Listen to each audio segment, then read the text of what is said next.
That mortal man should feed upon the creature that feeds his lamp, and, like Stubb, eat him by his own light, as you may say, this seems so outlandish a thing that one must needs go a little into the history and philosophy of it. It is upon record that 3 centuries ago the tongue of the right whale was esteemed a great delicacy in France, and commanded large prices there. Also that in Henry VIII's time a certain cook of the court obtained a handsome reward for inventing an admirable sauce to be eaten with barbecued porpoises, which, you remember, are a species of whale. Porpoises indeed are to this day considered fine eating. The meat is made into balls about the size of billiard balls, and being well seasoned and spiced might be taken for turtle balls or veal balls. The old monks of Dunfermline were very fond of them. They had a great porpoise grant from the crown. The fact is that among his hunters at least, the whale would by all hands be considered a noble dish, if there were not so much of him. But when you come to sit down before a meat pie nearly 100 feet long, it takes away your appetite.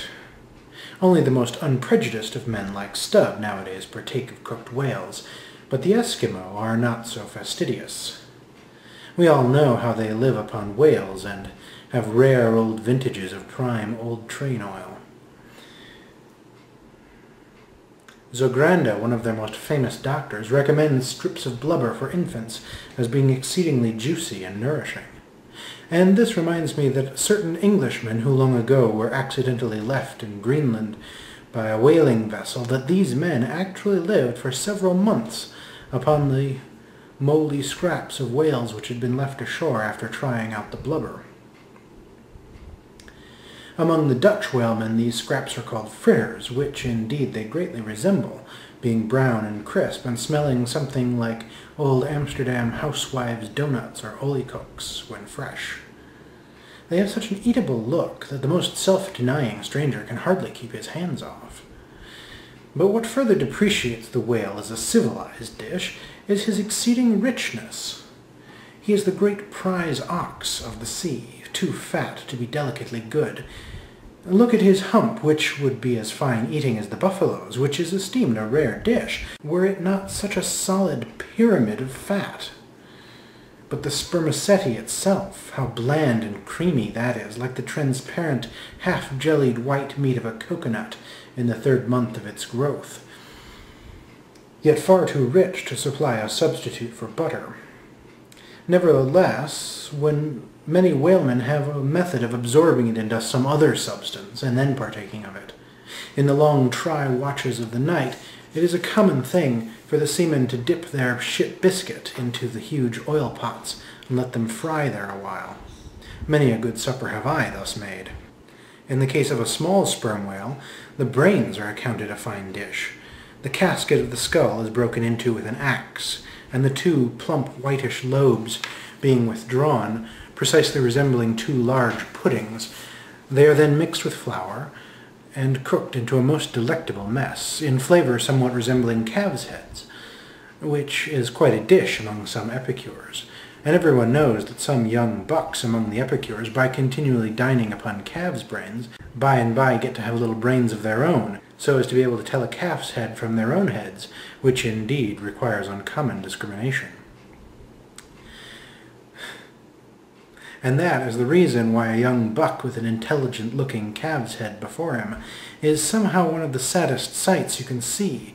The head looks a sort of reproachfully at him with an et tu, Brute expression.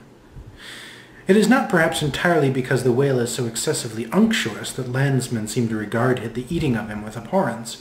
That appears to result in some way from the consideration before mentioned, i.e., that a man should eat a newly murdered thing of the sea, and eat it too by his own light. But no doubt the first man that ever murdered an ox was regarded as a murderer. Perhaps he was hung, and if he had been put on his trial by oxen, he certainly would have been, and he certainly deserved it if any murderer does. Go to the meat market of a Saturday night and see the crowds of live bipeds staring up at the long rows of dead quadrupeds. Does not that sight take a tooth out of the cannibal's jaw? Cannibals, Who is not a cannibal? I tell you it would be more tolerable for the Fiji that salted down a lean missionary in his cellar against a coming famine. It will be more tolerable for that provident Fiji, I say, in the day of judgment, than for thee, civilized and enlightened gourmand, who nailest geese to the ground, and feastest upon their bloated livers in thy pâté de foie gras. But Stubb, he eats the whale by its own light, does he? And that is adding insult to injury, is it? Look at your knife handle there, my civilized and enlightened gourmand, dining off that roast beef. What is that handle made of? What but the bones of the brother of the very ox you are eating? And what do you pick your teeth with after devouring that fat goose?